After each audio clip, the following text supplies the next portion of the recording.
Good evening and salutations, my GH fans.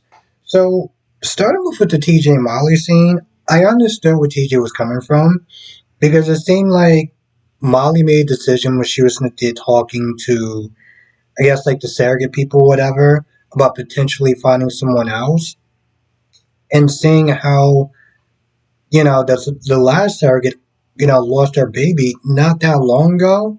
It was like, yo, this is way too soon. I didn't even sit there and process the hopes and dreams that we have for as a child, and you sit there making decisions without me. Like, what are you doing? How when he got back to Porsche at one point because Austin wasn't there, he was like, listen, I want to sit there and pick up some extra shifts because I don't feel like having another argument. You know what Molly decides to do? She talked to Dr. Navarro about potentially finding someone else, or about about the last surrogate. And towards the end of the episode, she's already out there trying to make a new surrogate. I'm like, was it not that long ago he was just saying how he couldn't how he was still processing the last loss that y'all had, and you out there doing this again? Like, are you? eh, The first time, okay, fine, whatever. Y'all weren't on the same page, but you already know how he feels. So now you're just purposely ignoring him and just doing what you want to do. Now, while Alexis and Laura catching up on Asma and Spencer and everything, Cyrus is not there just watching this whole thing, and he knocks over a glass. The maitre d' or whatever acts like a complete and utter dick. Clearly, he don't know who he is. He doesn't know who Cyrus is, or like Alexis says, just has a death wish. Either way, let's put it this way: if we wind up seeing that guy dead in the next couple of weeks, um, yeah, we don't quote it at this point. Chastises him, talking about, oh, I'm gonna sit there and take the side of your check. I'm like, excuse me. Now he did. I felt like he did that on purpose. I felt like he did that on purpose to sit there and try to get sympathy for Laura. Because when Laura turned around, saw him, kneeling on the ground, picking up glass, which, by the way, don't do that with your bare hands. Um, she did have that look on her face like she felt kind of bad for him. And, she was talking to Alexis, like, yeah, I do believe in second chances, but, we just have to wait and see. I feel like she is leaning more towards on maybe thinking that he could be redeemed. And some people can, and some people can't. That's just the bottom line. Um, Not much of a real scene between Drew and Sam and Scout, except for the fact that Drew is spending time with Scout. Um, offers Scout to sit there and go to his private school. Of course, then sit there and run about Sam first, just like, hey, listen, this spot opened up and everything like that, and I want to sit there and get her in it.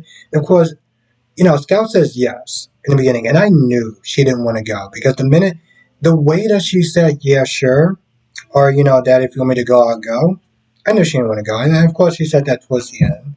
And I'm just like, that's probably something you should sit there and run with, past Sam before y'all just start making decisions like that. Um,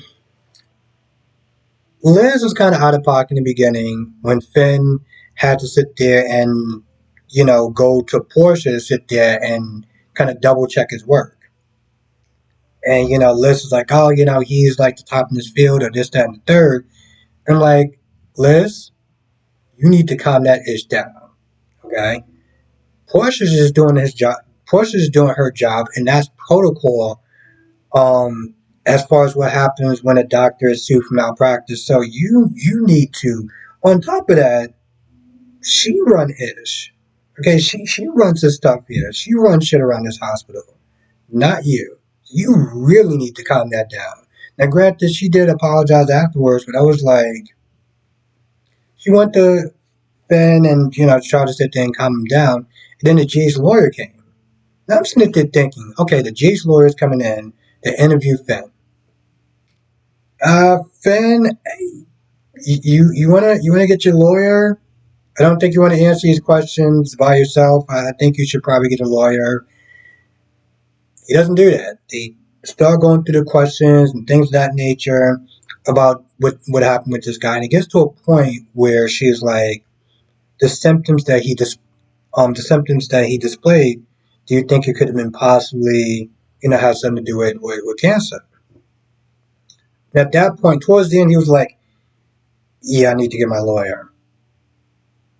You could have probably saved all that time and just did it in the beginning. Now you saw in the previews, you probably talk at the end. Saw him talking more. He's like, "Yeah, I think I made matters worse." I'm just like, "Yeah, you probably did." First rule 101: talk to your lawyer. Hell, you dated Alexis at one point when she was a lawyer. Okay, well,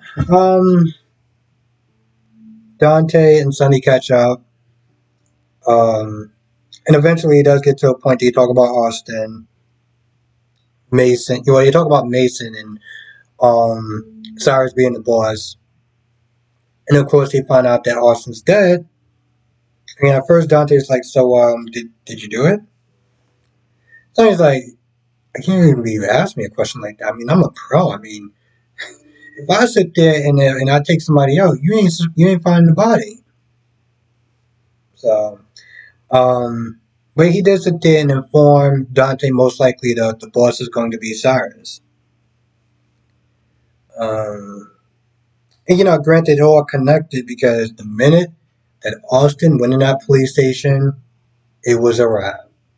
It was it was a wrap at that point, and I'm a little surprised that Dante wasn't like, "Let me sit there and try to get you some protection," because you're trying to get him to flip on his boss.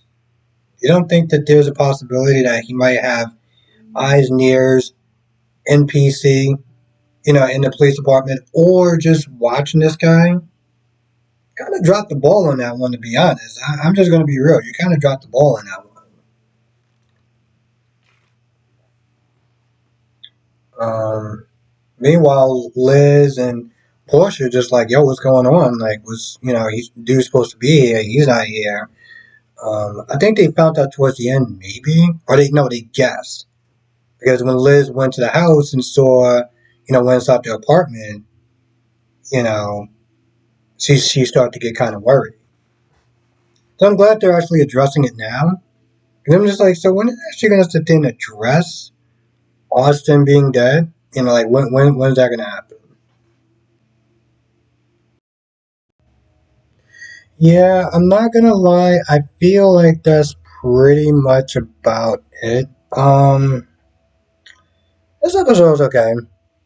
Wasn't nothing to sit there and write home about, but like, um, the TJ and Molly stuff is getting kind of interesting. I would sit there and say this much. At least they're actually giving them something to do. And granted, I know it probably had a lot to do with the last actress Haley and her schedule and stuff like that. So at least they're giving them something to do. And to their credit, they did actually pick a good Molly. Took them a couple of tries, but they got it right.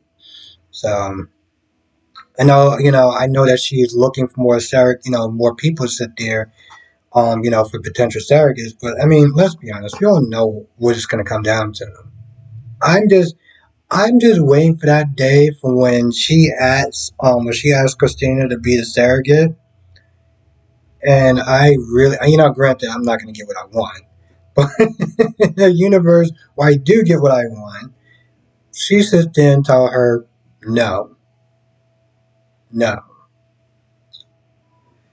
There's this theory that's going around and they're saying that, the way that Andrea lost that child so fast, and it was like, my whole thing is like, I would have sat there and questioned it a little bit, went through the records or something like that, try to get some records from Mercy or something. People sitting there saying, "Oh, she didn't really lose the baby, this, that, and the third." I think it was just GH way of sitting there saying, "You know what, that's not going to work out," and they were just too I don't know. I feel like that was just a very soap opera fast way to go on about it, but I could be wrong. Um, anyway, that's just a theory that's out there, which I don't believe, but I've been wrong before. Anyway, I feel like that's about it. I can't really think of anything else. So, if I forget anything, you know what to do. Come to the live stream tonight. 8 p.m. Eastern, 5 p.m. Pacific. We'll sit there and talk about all the shows, General Hospital, Days of Our Lives, Golden Beautiful, Young and Restless. Also, if you want to know the team, okay? You want to know the team on GH. Um, the T is spelled in the members only.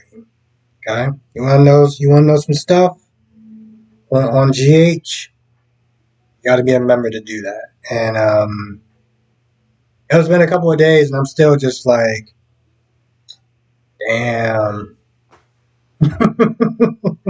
And that's all I'll sit there and say about it. But trust me, it is worth it. Hit the description, hit the join button in the description box below. With that being said, I'm gonna go. Thank you for watching. I'll see you in the next video.